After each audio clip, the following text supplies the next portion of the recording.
Hey mga kablang, welcome back to Stasyon the Bling Bling channel. So it's been a while nga wala ta ka-upload og videos sa atong channel karon, mostly reels ra atong gipang reels no shorts dahil atong gipang video shorts ra nga atong gitagkat karon sa atong YouTube channel. So nata karon bag-ong not necessarily nga bag ang unit, but kuan mag-ilis tag SSD sa atong unit karon. Kini siya ilista na to kining team group nga SSD, which is I think it's 120 gig. Naguba mang SSD ani niya, I decided nga to ilista ni siya kay gamit man kaayo ni siya niya, gamit ni siya sa atong piso wifi.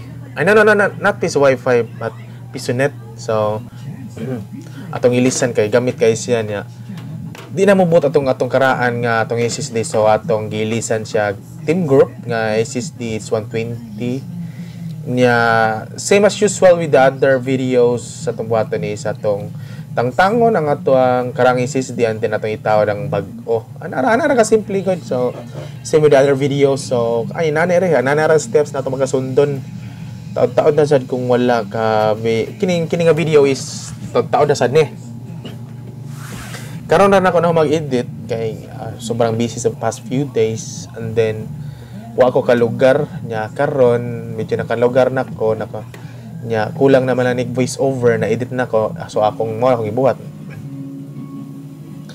So pagtaod sa SSD is atong kuan gi-on dayon para install na natong bag-ong Windows OS. Kana ni siya EMD ni siya nga unit. Yeah, same as usual. Akong gibuhat ani is akong gipabot using the USB nga naay OS. Kana ra ina nga type ra, wala na ta kayo magamit atong kanang CD-ROM. Although na ko CD-ROM dere, ang problema is karaan akong CD. Yeah, mag-create pa tag bootable CD, yung tag OS. Yeah. Karon kay uso naman ang inani nga style. So atong gipabot. So wala siya mobot ang atong USB. Na problema sa booting. So akong what I did is that akong reformat og balik. I mean kanang gi-format og balik ang USB. Like gihimo na gi-program og balik into bootable ang USB niya. After checking is ang problema jud ay is ang USB.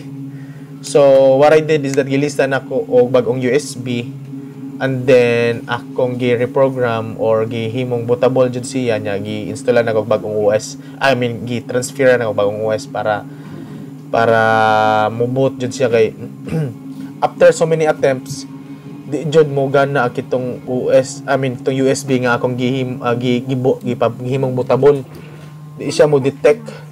So I decided nga mag-ilis kog USB kay I think there's something wrong with the USB that I use. So mao to gilisan nako nya akong reprogram ang USB nya, mao to ni-detect siya.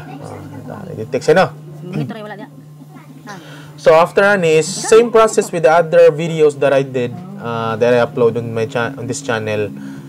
Ang process lang is once mabuot nimo ang Windows nimo nga OS is mag next ra ka nya, simple nga mga configuration nya, delete lang nimo ang existing na drives nga imong installan nya. What I did is that kanang akong ipang-delete ni tanan, delete na ko tanan ni siya kay para way samok nya.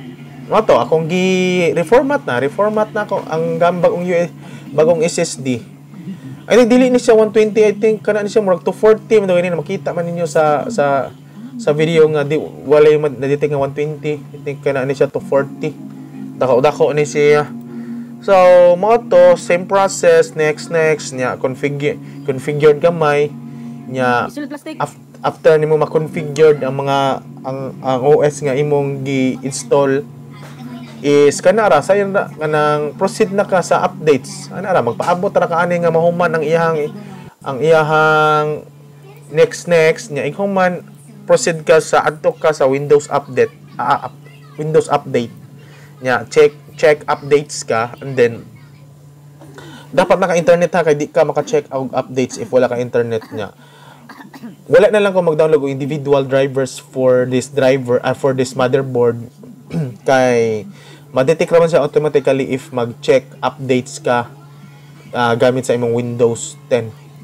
Automatic ra na siya pa nya. Wala kay hago ana. So easy na lang kaayo. So ana ka simple ra ang atong pag-format sa bagong SSD.